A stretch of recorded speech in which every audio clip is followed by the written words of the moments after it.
Enough fucking around, guys. We're gonna get into the story now. Alright, so Nyko's story, chapter 11, you and Asmon. Hey, man, what can I say? He's entertaining. He's entertaining, and, yeah. He has a good sense of humor. He's not a fucking pushover, and he's not a little bitch. And he says what's on his mind. I don't give a shit what he says. It's the fact that he says what's on his mind. That's authentic shit to me. Get a second fake job making boyfriend ASMR on top of being a writer, and maybe you'll make 8 cents instead of 7. Time to read, Callie. Shut up. You got yours already. Oh, Fish, you're so great. I love it. Okay, here we go. I'ma feed you. Gonna do that 1-inch punch. Shatter. Somewhere between the Tigris and the Euphrates, the desert exhaled the stench of iron and burned fuel. The ground, blackened by detonations, was still smoking in places. Charred vehicle carcasses lay gutted, twisted, like steel beasts felled in full flight. Around them, the bodies of the invaders were frozen in the sand, limbs distorted, faces fixed in terror or stupor. The morning wind raised whirlwinds of ash mixed with the red dust of dawn. The ghosts of the Levant observed their work. A warband from the Horde had attempted to penetrate their lands at daybreak. Counting on speed and terror, they found only ambush, fire, and death. Rockets had struck the armored vehicles. Then the hidden snipers mowed down the survivors in a tumult before the sons of the desert sprang from the sand like shadows to finish off the wounded. Perched on a dune, nibbled by erosion, Jawad al-Farid scanned the scene, motionless, arms crossed, silhouette draped in a dusty brown coat, face weathered by the sun. He watched his men move along the debris, thrusting their daggers into gasping throats and recovering any usable equipment. He did not smile. He did not rejoice. At his side, crouched in the sand, face half covered by black and white keffiyeh, Bilal, his second in command, followed his gaze. "We're starting to run out of heavy munitions," Jawad remarked bitterly. "We destroyed them. It's all that matters," Bilal replied. "At what price? They must exhaust us like hunted animals. They melt our bullet stocks, and the blood tribute on each battle becomes higher and higher. What should we do then? We need munitions, lots of munitions. We need to organize a delegation to our sister tribes in the Sahara. Inshallah, they will get us gear from the African kingdoms. Do you think they'll accept? We control the largest petrogaspy wells. If they hesitate, we'll use that leverage. If we fall, they fall with us." Bilal did not reply, contenting himself with nodding in approval. Nova Kiev, territory of eastern Ash tribes. The sun was slowly setting behind the rooftops of Nova Kiev. Inshallah equals God willing. Ah. Enveloped the city, and is it not translating that, or is that just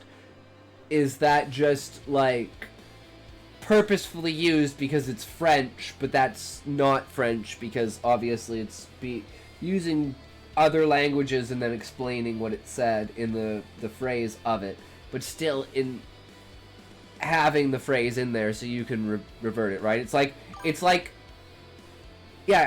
Shalom in Ender's Game.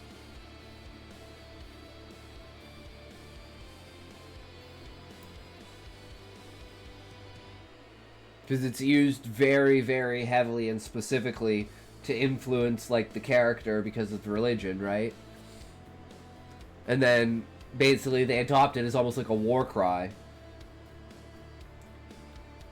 Sitting on an old... It's for immersion. Yeah, and I love it, Nyko. I love it. I love it when people do that.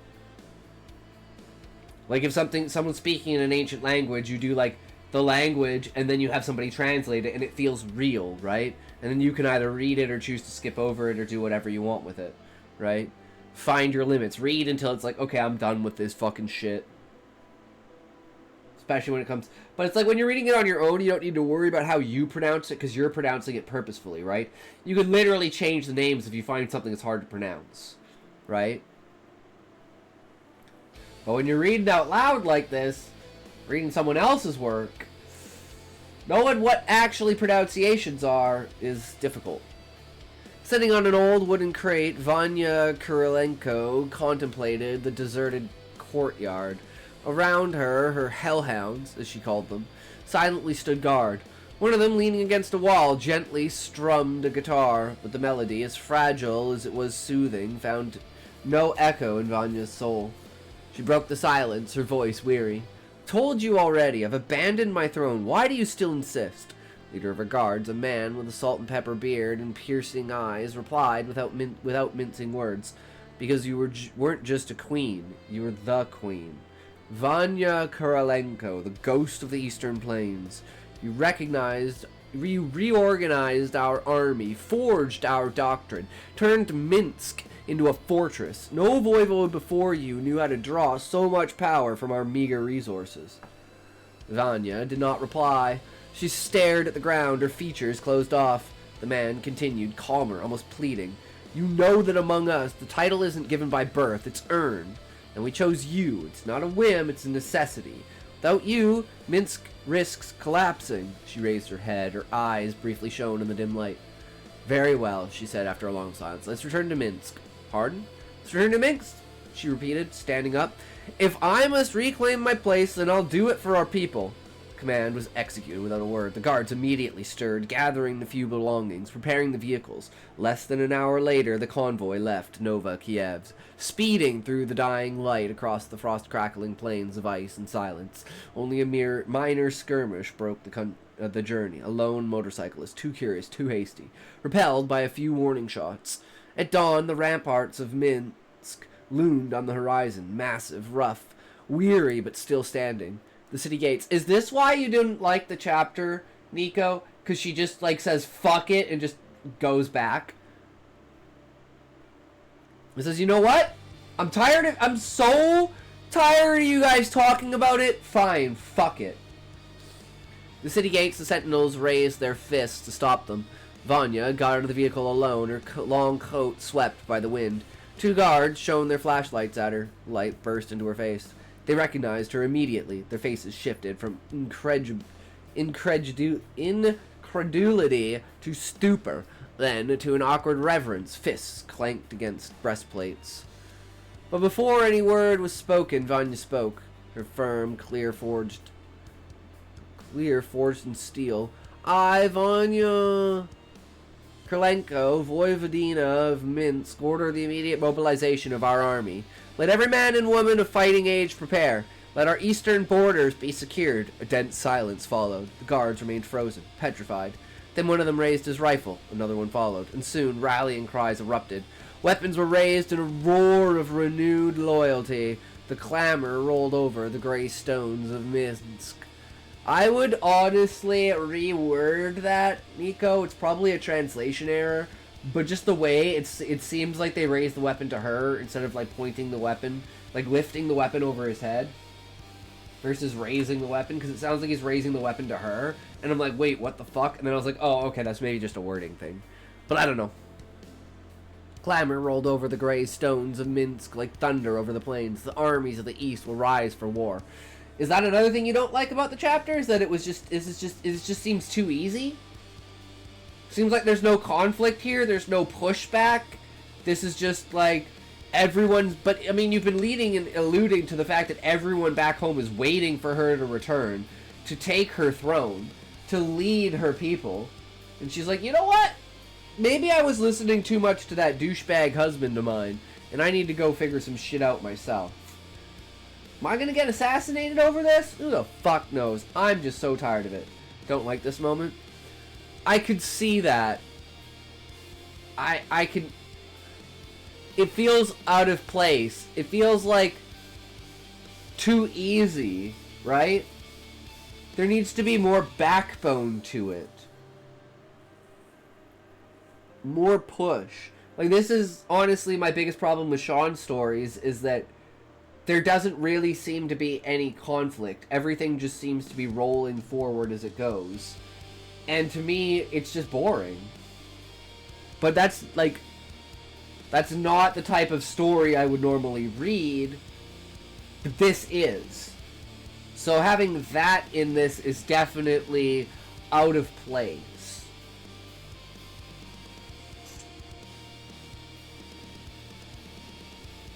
So Nyko, I think a direction to go with that is maybe go back and revise how Vanya responds to them. And instead of it being her decision, make it so she believes that the people don't want her. And then just keep building up with the bodyguards that the people do want her. And then eventually she breaks, and maybe she goes over to the other people and says a plan, and she, like, hint at some sort of secret that she's making. Because she thinks these bodyguards are just trying to get her to go back to the city so that she can basically be captured and be basically made, like, you know, a figurehead through, like, blackmail or something like that. Like, basically like a prisoner. And make her trying to, like, prove them that this is going on. Well, she has a backup plan. And then when she goes there, everyone rallies behind her. And it's this total shock moment where she's like, wait, I thought you guys were literally just luring me into a trap. And they were like, what? No, you're fucking crazy. And that's because she's, like, so paranoid and turned around because of her husband. I can't remember the guy's name. I think that would make this moment fucking epic. This would be such a great heartfelt moment. Because you'd think the entire time that it's all this trap, all these people that don't care about her, they're just trying to get her back after seeing, like, her husband. And then you finally get here. She's got this whole contingency backup plan to get rescued and, like, run away. But everyone just cheering her on. And she's like, oh, well, holy shit, okay, well, maybe I take my kingdom back. I think that is a way more powerful way of doing it. Because you have all that tension and anxiety, and then this massive relief. And then you're like, oh, she was wrong! Even though the vibes really, really went that way, but that's because it's all through Vanya's perspective, right? And then you could make it even have other characters, making it seem like the bodyguards are really, really good people, but Vanya's just like, nah, they're just acting like that to get people on their side kind of thing. And she's always throwing it off to the side. And then eventually when this happens, that makes this moment so much more powerful. So that would be my suggestion for a direction that you could go in order to fix and make this moment impactful. Either that, or you could have her captured. You know, you could go the other direction with it and have, yes, it was a trap, but now she has this whole plan to get out, and then she executes her husband and takes power anyways with the help of, like, other people from the outside. You know, there's so many directions you could go with it, but it needs to have this essence of conflict to it, whether that's an internal character conflict or an external conflict. It's just, in this dark, grim world, this was too easy to achieve. And it's too much of a monumental change for it not to have backlashing consequences. I'll have to get pizza soon, around 20 minutes to pick it up. Alright, sounds good, Sean. Don't forget to throw some at your computer so it'll phase through and come through my side so I can get some. Because, damn, I would love some pizza right now, bro. That would be badass to have some pizza right now. Scrapland, territory of the Eastern Ash tribes. 3 months have passed since Den, Alice, and Riddell's return. The fewer of the... Marion's favorite place closed. Sucks. Oh, that sucks. I think this meant to say fervor? The fever of war? Or is it the I mean, maybe. The fever of war was spreading to every corner of the territory. Or choke on it, that's preferable. Like you're dead? Like you're dead? True. True, fish. All the voivodes had raised their hosts, and Europe's eastern borders bristled with iron and flesh. In Scrapsland, life pulsed to the rhythm of war preparations. The outpost had received 200 rangers as reinforcements, and rumor had it that the other European tribes had mobilized their forces to secure supply lines. Rangers had scavenged, and scavengers had been dispatched in large numbers to the battlefields, scouring the ruins for anything useful. Every week, a supply barge docked and disgorged torrents of bullets, crates, carts of cartridges, and precious scrap metal into Scrapsland's saturated docks. Pause, Scotty. You're a pause, fish.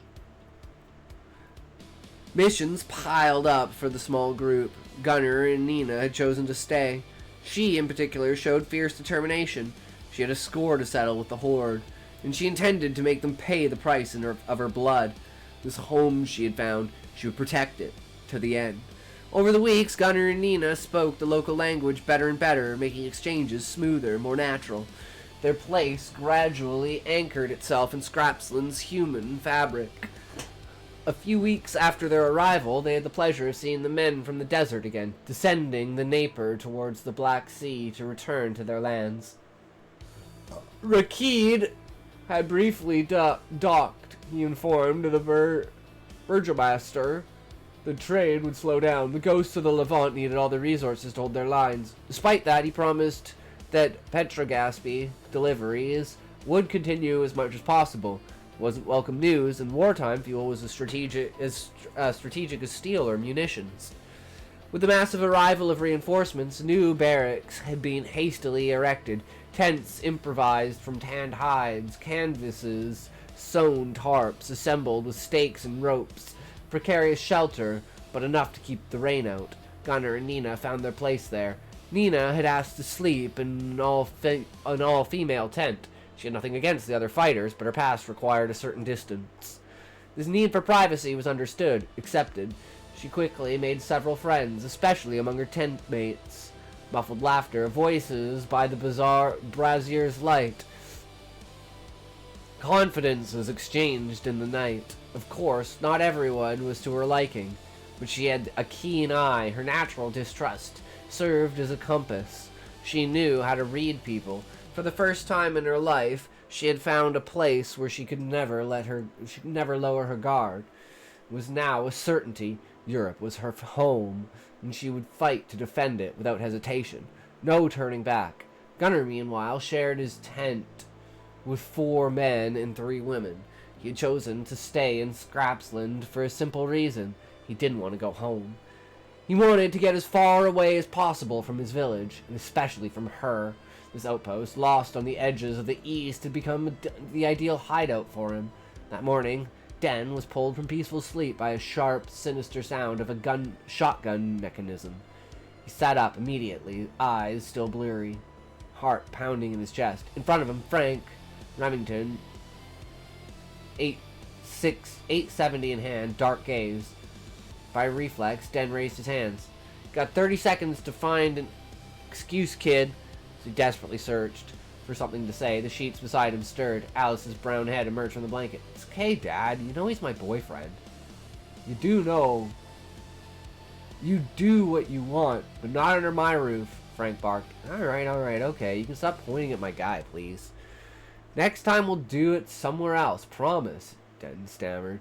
Frank took a deep breath and slowly released the pressure of the shotgun's pump. Fucking ass! God damn. I gotta take a piss, though. So you know what? I can deal with this one, guys. I can deal with this one, okay? I gotta take a piss.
Alright. Rattle! Let's do it. Then slowly release the pressure on the shotgun's pump. Finally disarmed it. Don't let me catch you again. Promise. Door slammed behind him. Two lovebirds, dressed in haste, and slipped out the window, giggling half-heartedly. Your old man's tense lately. Put yourself in his shoes. You're stealing his princess. Soon it'll be your turn to pull that. Den stopped dead, eyes wide. Wait, don't tell me that... No, you big dummy. It's just that I hope one day. Come on. I'm not ready. Do you really think it's time to think about it? You know, babies don't fall from the sky, and we make love a lot, you and me. It'll happen one day or another, so might as well think about it now. Den didn't reply. He walked in silence, his mind swirling. A baby, a child, his child, at 17. He clearly wasn't ready. Maybe his parents could shed some light. They were still there. But no, he didn't even want to think about it for now. Alice, on the other hand, seemed strangely serene about the idea. It was she who would have to endure the pregnancy and childbirth, two things Den imagined as terrifying ordeals. But anyway, no point worrying about it today. As they turned into an alley, he ran into Rudel. And the least one could say was that he was unrecognizable. Clean-shaven, mustache and goatee nearly trimmed. Impeccable hair. He wasn't wearing his eternal faded Gorka. No. What he was wearing today seemed straight out of a still-operating factory. Clean-fitted, too new. Expensive clothes, clearly not scavenged. Den raised an eyebrow upon seeing him pass. Rudel saw them, immediately looked away, and quickened his pace. Rudel's acting weird lately, he remarked. Are you that blind? What do you mean? Haven't you noticed that since Novikiev's been looking at Nina with since Novakiev he's been looking at Nina with puppy dog eyes? No? He's got a crush on her. It's as clear as day. That much? I swear. When he's near her, he's so smitten you could sell him the air he breathes. Den burst out laughing. Rudel, the one who allowed no weakness, the one who preached control and discipline, was in love. First he'd heard. A few streets further, Rudel quickened his pace, plan firmly in mind.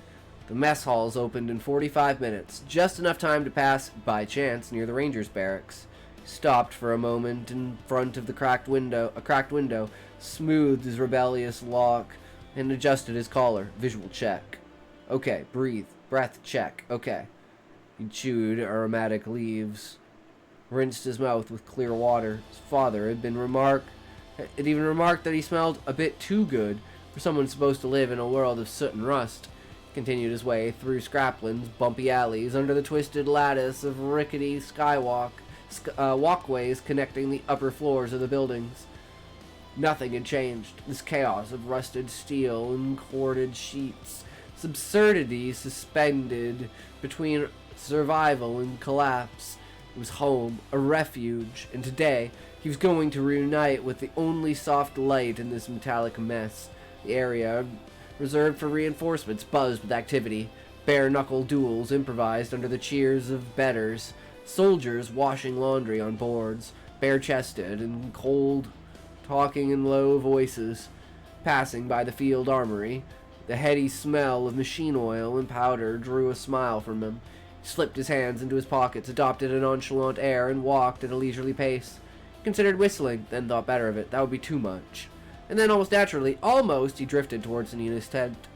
The young woman was crouched in front of a crate, focusing on attaching a flashlight to her freshly assigned AKM. Now, some weapons were distributed for free. It was war, after all.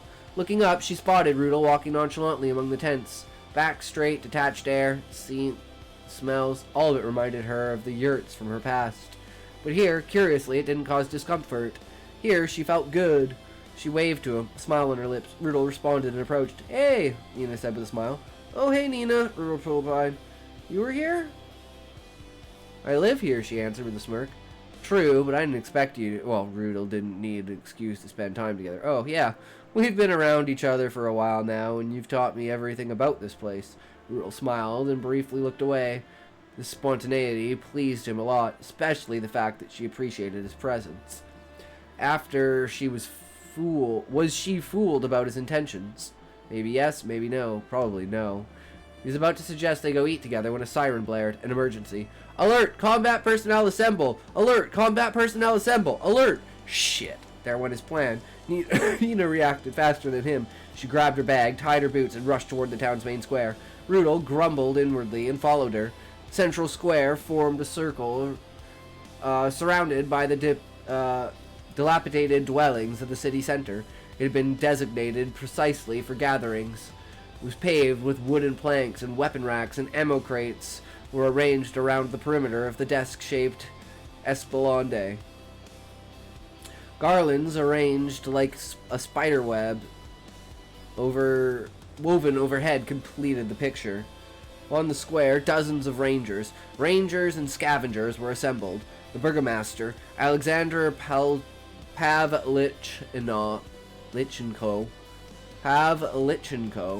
had climbed onto the wooden platform and was about to speak. Sons of the East, guardians of Europe's gate, a horde war band is ravaging our borders. Its size is imposing, but our brothers are using your guerrilla tactics to push them back toward Kharkiv. We are offspring of the dead expanses. We won't let this chance pass. We're going to form two groups, a war convoy to ensure the horde is forced into Kharkiv, and the larger one to wait for them there. You will fight in the poisoned ashes of this cursed tomb and show the horde that the Eastern Ash tribes have guts to spare. This announcement, the men of the East raised their weapons in a rumbling ovation, a guttural cry from the depths. In an instant, the square turned into a warrior hive. Armory workers shouted orders while distributing rifles, cartridge belts, grenades. The racks were emptied in minutes. Ammo crates kicked open. The crunch of boots echoed in the alleys like a funeral march, sinister and rhythmic. Vehicle engines woke one by one in hoarse roars, spewing acrid smoke into the gray sky. Platform pickups armored with machine guns, cannibalized sedans, chassis cut to graft makeshift turrets, a rolling fortress. The work of Sidrograd's blacksmiths advanced slowly in a creak of scrap metal. For the second group, it was the motorcycles and troop transport buses that emerged from the hangars, patched, reinforced, painted with tribal symbols right on the rust. Then the order came, and the two columns surged into the plain like a horde of steel and fire. The howling vehicles, adorned with horns, chains, and torn banners, crossed the landscape, roaring, bristling with warriors armed to the teeth. It was an apocalyptic onslaught, a mechanical and martial chorus, ready to offer the ashes their tribute of blood. Rudel and Nina were part of the group heading toward Kharkiv. Normally, a medic would never be allowed to join the front line, but Rudel had taken advantage of the ambient confusion to slip discreetly into one of the troop transport buses. His gas mask firmly screwed on. He hoped to go unnoticed. Once these buses transported citizens cheaply across a now-vanished nation. Now they were crammed with men and women armed to the teeth, rolling straight toward war. The soldiers aboard were eclectic outfits, patched leather jackets, hammered steel protections, homemade composite plates, or scavenged from battlefields. Some wore binoculars around their necks, others belts loaded with cartridges or bandoliers full of ammo. The atmosphere was tense. Everyone checked and rechecked their gear. The youngest, hands trembling, nervously worked their empty breeches in vain attempt to calm their stress. The veterans watched them, snickering. It was the first time for many. After 2 hours on the road, the driver barked into the cabin that it was time for at least for the last smoke. Shit, after that, no removing the mask. It was now or never, Rudel hesitated. Weighed the risks, too bad.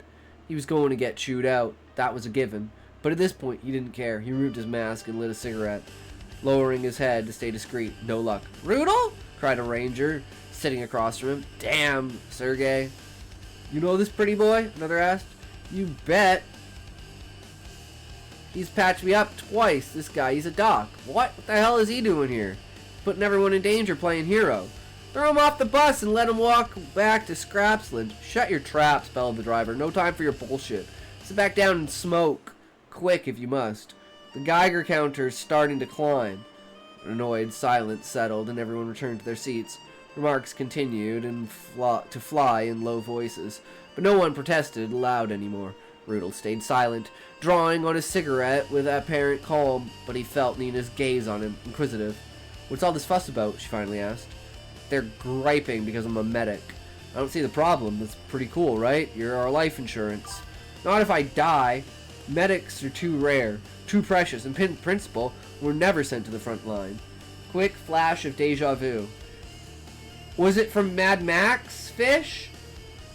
Because, like, I'm getting hardcore Mad Max deja vu. "So why did you come?" Rudel shouldn't explain, but without realizing, he spills the beans in his voice, disembodied by the filters. Because I'm still a virgin to on the trigger." She seemed surprised, hard to tell under his mask, but her voice gave way. "What? Seriously? Yeah, I've never shot anyone. I feel like I don't yet belong in this world. Like I'm not like the others." Nina looked at him for a moment, then replied in a composed tone, "You know, here everyone can kill. It's easy, pulling the trigger. You do something for you can. You save people. You open bodies to give them another chance. You spend hours patching up what others destroy in a second. You're not like the others. Of course not. You're above these cockroaches." Then turning to the ranger, she briefly jabbed in her tirade. "Sorry, huh? I wasn't talking about you." Rudel didn't reply and simply turned his gaze to the snowy landscape. Through the window, the world scrawled by slowly, dead trees, rusted armor carcasses, an old highway sign leaning into the void. 2 hours later, they reached the outskirts of the former Kharkiv. Gradually, silent void of the snowy plains gave way to the cold imprint of the old world.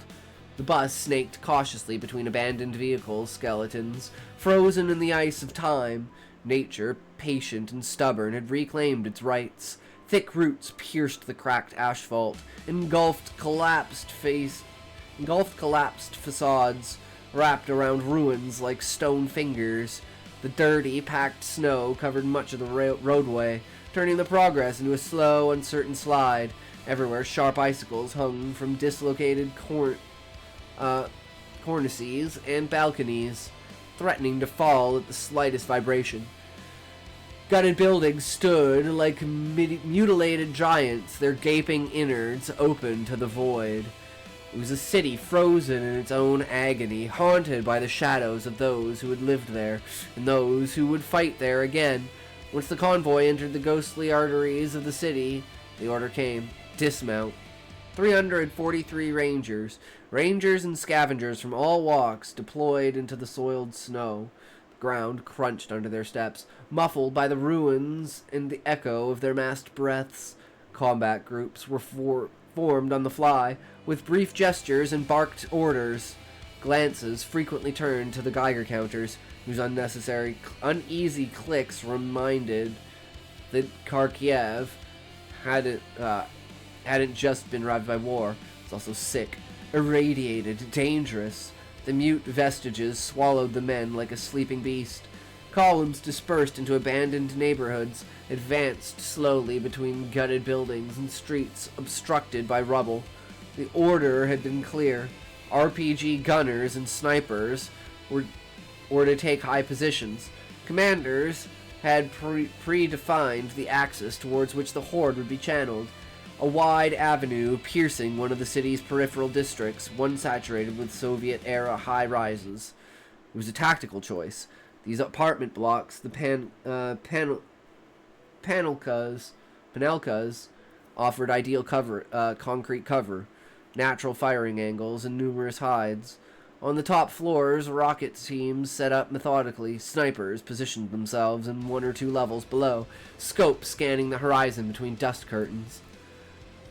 The end of the axes, 2 heavy Browning M2 machine guns were deployed in crossfire, ready to mince anything venturing into their line.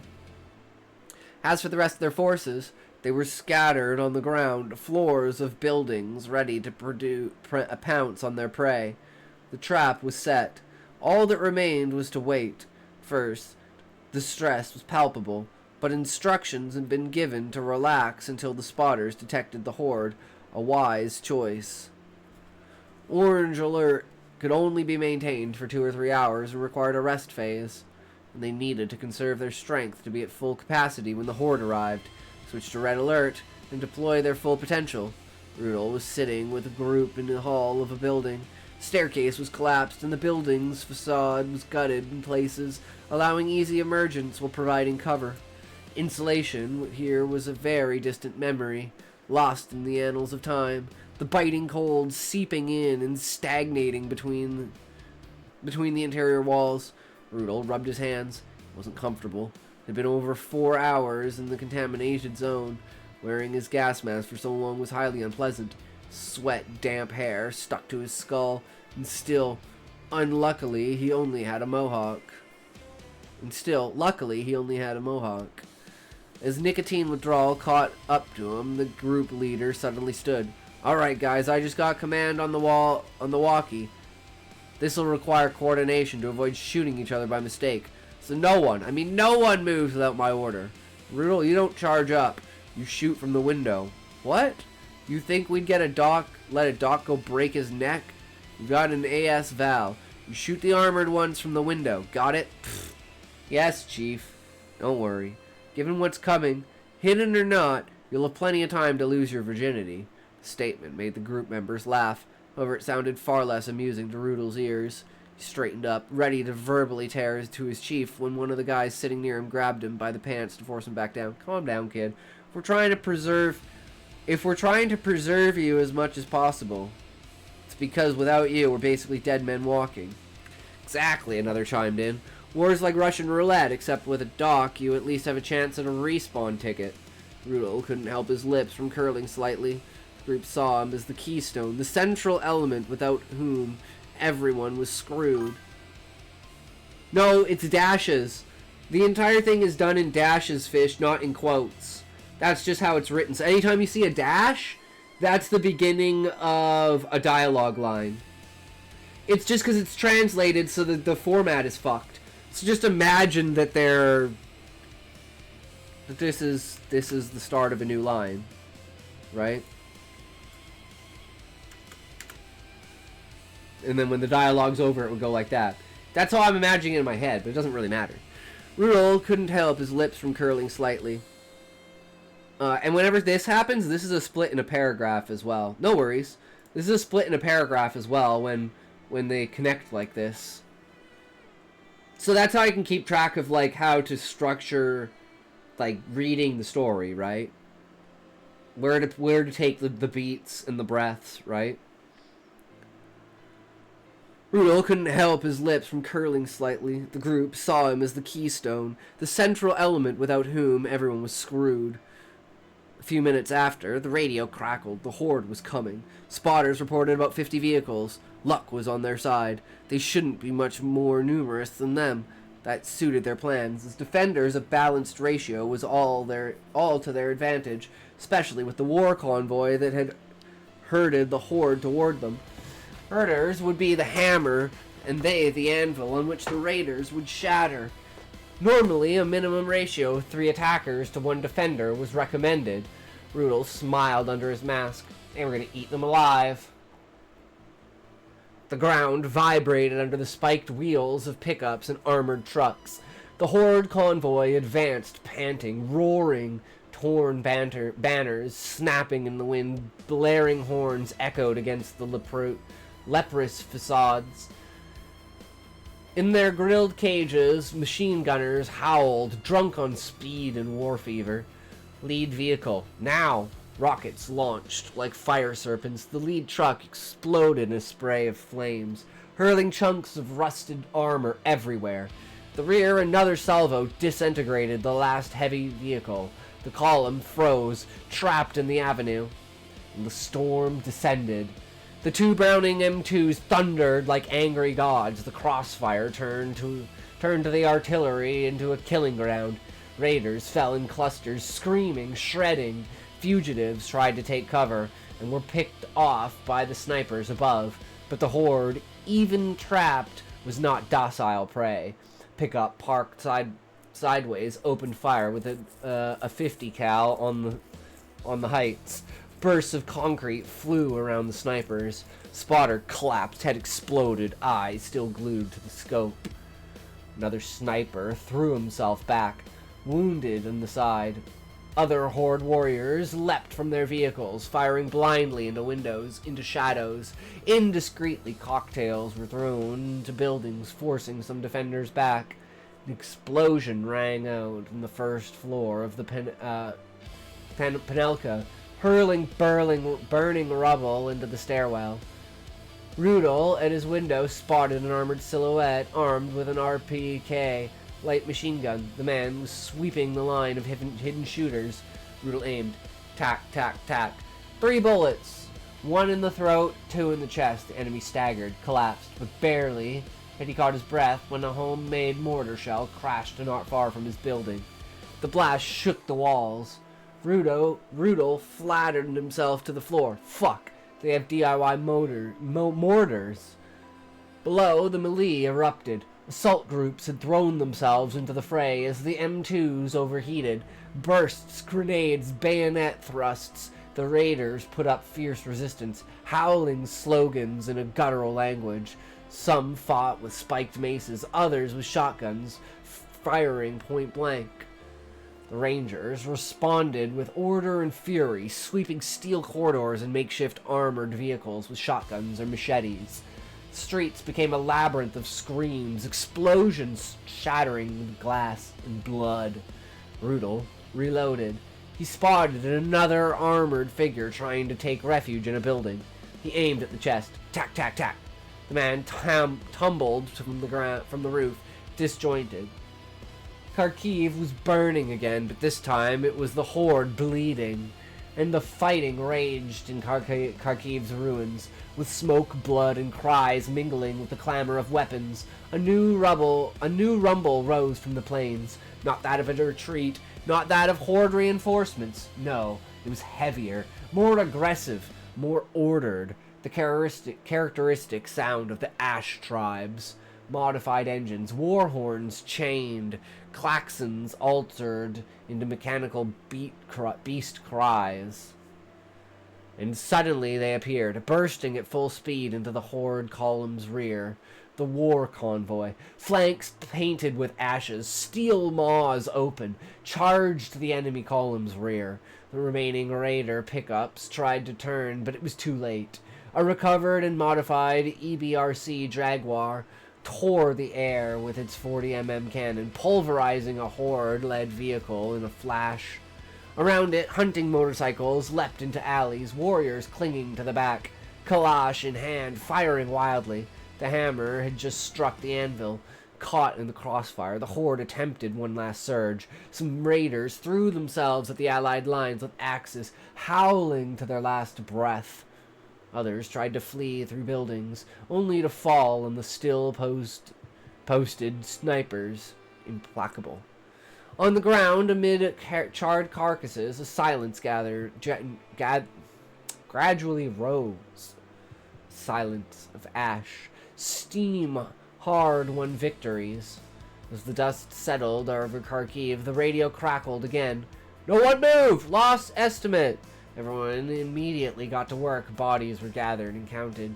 Rudel actively searched for Nina, but it was hard to find her among all these masked rangers. Luckily, he found her. "Nina! Oh, hell, you're alive. Great. I wasn't going to let the Horde take my life back." "Alright, we have 47 killed and about 60 wounded," announced one of the chiefs. "How many exactly?" asked a ranger standing in the snow, rifle in hand. 56, I think. "We have a doc among us. He's requested to report." "That's me," Rudel shouted. "Good. Take care of the wounded. As soon as the scavengers have recovered everything, we're out. The radiation level in this city doesn't sit well with me at all." "Roger," the assembly cried as the scavengers busied themselves stripping the bodies and sorting recoverable vehicles or not. Rudel set to treating the wounded and providing first aid. He informed the chiefs that the seriously wounded would need to be evacuated to Scrapsland as quickly as possible, because he was seriously limited in his capabilities here. The other was thus given to requisition a bus to transport the wounded. Rudel boarded it with other warriors possessing advanced medical knowledge. Once loaded, the bus surged forward, leaving this poisoned tomb as if the devil were on its tail. The warriors left behind didn't bother watching the bus drive away. There was much to do here. Every weapon, every munition had to be counted. Their dead had to be prepared for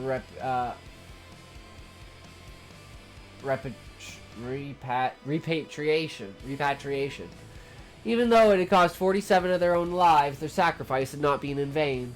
They had taken down several hundred junkers. It wasn't much compared to the real number of raiders from the Trans-Eurasian steppes, but the loss, damage inflicted ratio was acceptable. Fuck, man, even with my door closed, I'm fucking freezing. It's like minus 12 outside.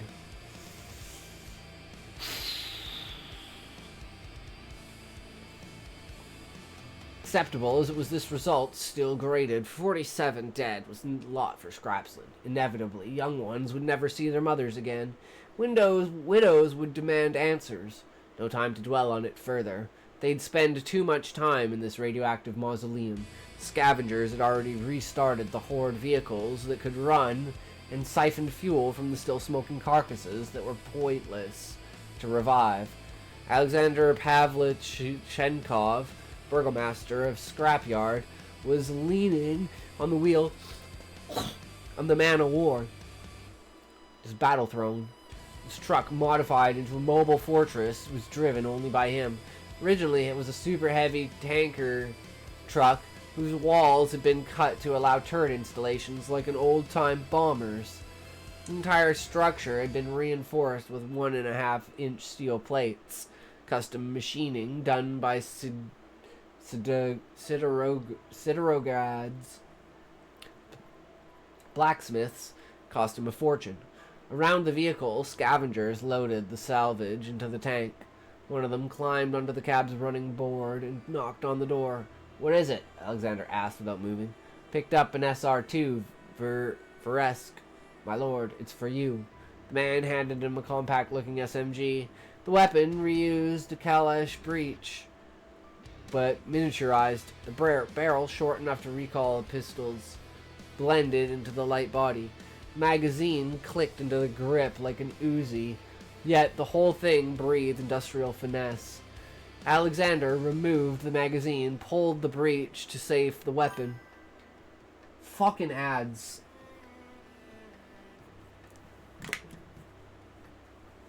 I'm grabbing a blanket. I'm fucking freezing.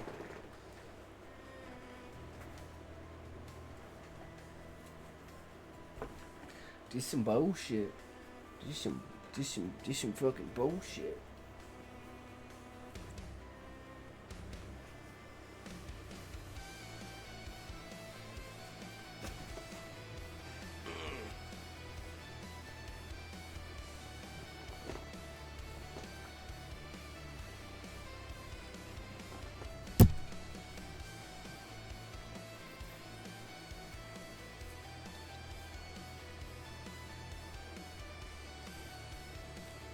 Burskadurskis. Oh.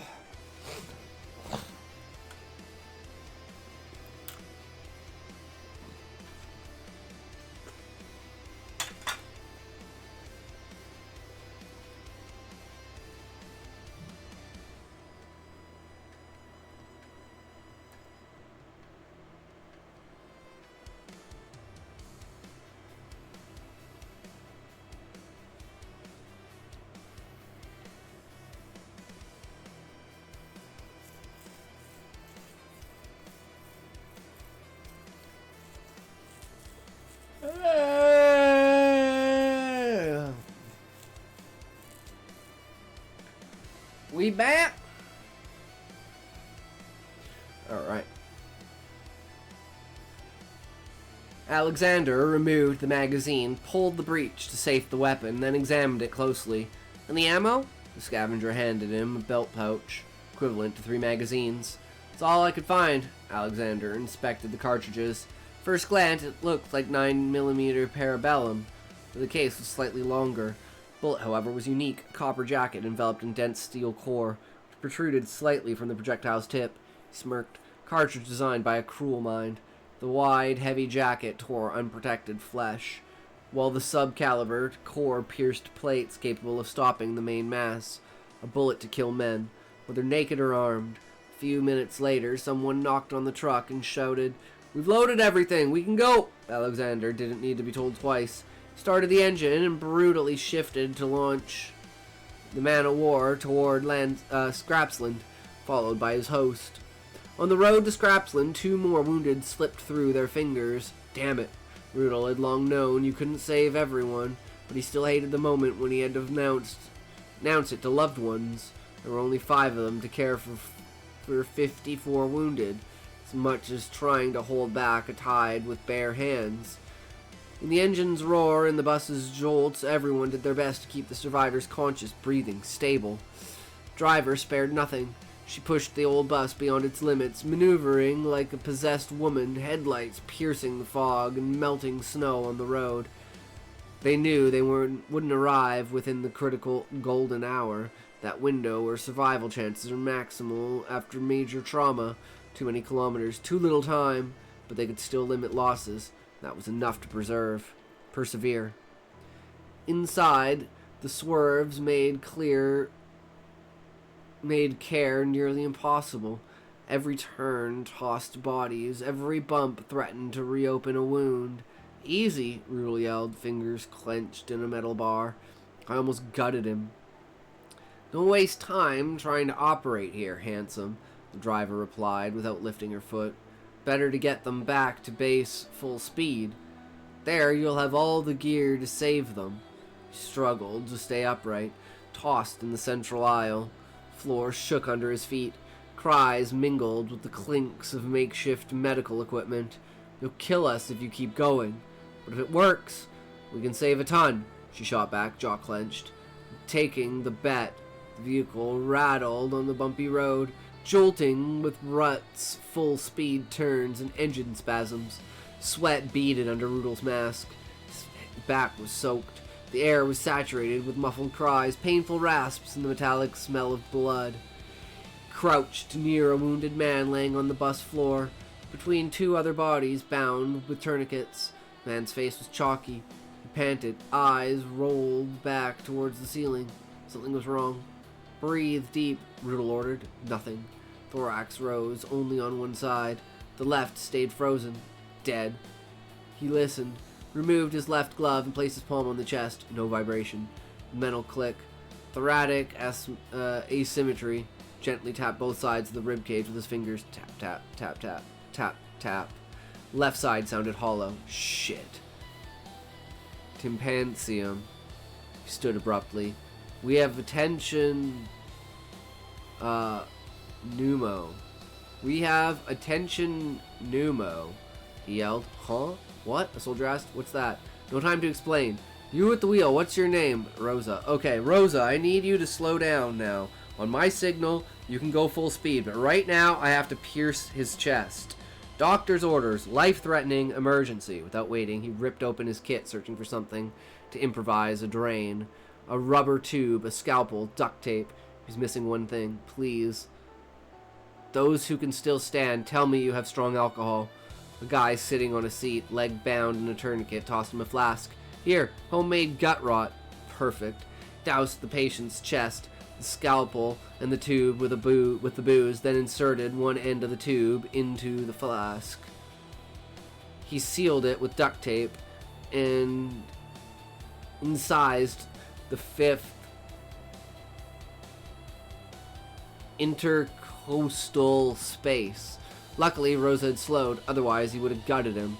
Swift cut, the scalpel opened the flesh. He inserted the tube with a sure gesture. A hoarse hiss escaped the wound. The trapped air vented into the flask. Pressure dropped. The lung could finally reinflate. He just improvised a one-way valve and extended the life of the unfortunate man he'd operated on raw. 2 hours later, the bus came into view of Scrapsland. 4 more comrades had succumbed during the trip. No time to mourn them. The hour was for those still breathing. As soon as the vehicle stopped, inhabitants rushed over, outstretched arms, voices shouting names. Some recognized their loved ones, others not. Triage began in the confusion. The outposts, 8 medics, including Rudel, threw themselves into the fray. Wounded were sorted by priority. Chests first, then the maimed, finally abdominals. The rules were simple, cold, necessary. Pace was infernal. Soon as the wounded left the block, alive or not, another took their place. Too many, far too many.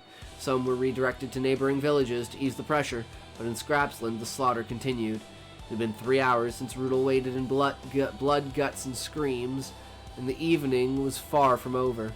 In a moment of lull, he heard voices from outside. The able-bodied had returned from Kharkiv. Their trunks overflowed with bullets and petrogaspy barrels. Bursts of laughter, cries of reunions, and between salvos of joy, the raw sobs of those finding a son, a brother, a lover in the black body bag. He grated his teeth, focused. The guy on his table, him. He had to leave on a stretcher, not in a shroud. Good. Patient stabilized, barely. The bandages applied. Improvised stretcher bearers lifted the survivor. Already, Rudel looked up. Next! When the flow of wounded slowed, dawn was well established. Rudel and his colleagues had stayed up all night. They'd done their utmost, but were at their limits. Luckily, only about 10 lightly wounded remained. Welcome back, Sean! Just time to finish the job before the 8 docks locked themselves away, forbidding all Scrapsland inhabitants from getting injured for the next 6 hours. Damn, Nyko. That was a pretty good chapter. I was half expecting that they weren't going to crush the Horde. But I could see there is, like, kind of a lack of tension and, like, a lack of drama, a lack of conflict, a lack of, you know, things holding them back. So I think this chapter could be stronger with just a few things of, like, you know, the Horde being bigger than they thought, being on the anticipation that they're going faster than they were, and having maybe the envoy and the hammer, like the people that are bringing them in, right? Maybe have something go wrong with them, something breaks down, they're a little bit late, so it's like they don't crush them until they make it into the middle of the city. Have like Rudel grab like Nina and like start running to the other side of the city as they're kind of almost overtaken, and then finally the hammer comes in and crushes them at the last minute. That would make it seem like the wounded is actually legitimate, because it just seems to me like there was way more wounded than the battle seemed. It seemed like they just crushed them. They shouldn't have really lost anyone. So I feel like adding that kind of thing would just add way more weight to this chapter. And it'll make you be like, oh my god, every time they think that they're going to conquer the Horde, it's always more than what they imagine. Like, everyone underestimates what they imagine the Horde to be. Like, I think that should be your biggest capitalization for any encounter with them. And always having something go wrong, because something always goes wrong, right? Even maybe have something go wrong for the Horde, too. Be like, man, if, like, they didn't, if the back lines weren't going so fast, because they're the Horde, right? So have it like the front line kind of as they're getting closer to the city starts to slow down, but the back line doesn't slow down. So the back line winds up running into the front line, and they're like, oh man, they're killing themselves. And then even with like, let's say a third of them being like crashed out before the fight even begins, then you bring in and they're like, oh shit, even with that, there's way more than we thought. And then they start pulling back, they start pulling back.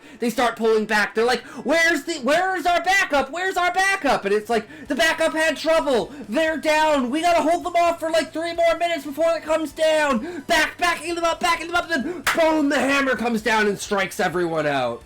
When something goes wrong, the characters should remain on edge because something always goes wrong. Yeah.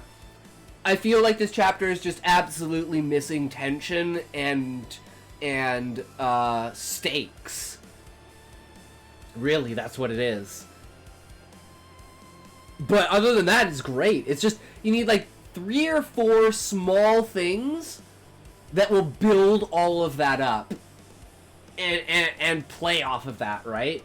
And then it'll just have so much more of an impact. and then the come down with it is like all of the injured and everything. It's like, oh my god, we lost way more than we should. And then it's like you emphasize that it's a good thing that Rudel was there, that Rudel saved like 15 people by being there, because he rallied all the medics and everything like that. So kind of have that the shift of the chapter is he starts out with everyone like not wanting him to be there, and everyone at the end thanking him for actually being there, and then giving this an opportunity for him to start being more on the front lines and say like, you held yourself well, son, you know, kind of stuff like that. Maybe he'll get a medal for it or something like that, you know, kind of a way of showing that he may have broken the rules, but sometimes you have to break the rules in order to show that certain things need to get done. And I think that's really important to have. But yeah, that would be just my suggestions though, Nyko, you know, just something like that. But again, other than that, like the actual events of the chapter are 100% solid, right? Even the beginning with like starting out with like the shotgun in Den's face, so good.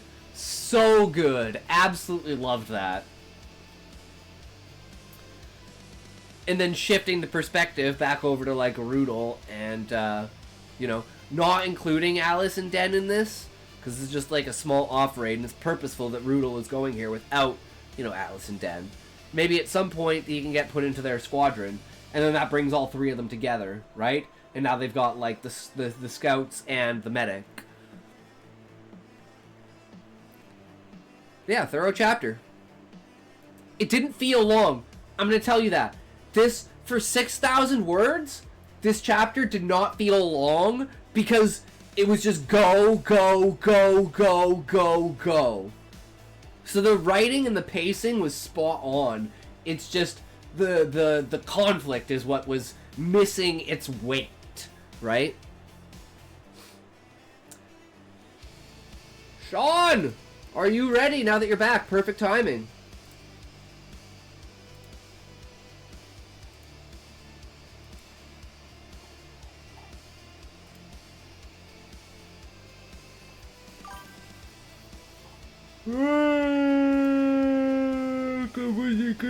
Wow, 52. All right.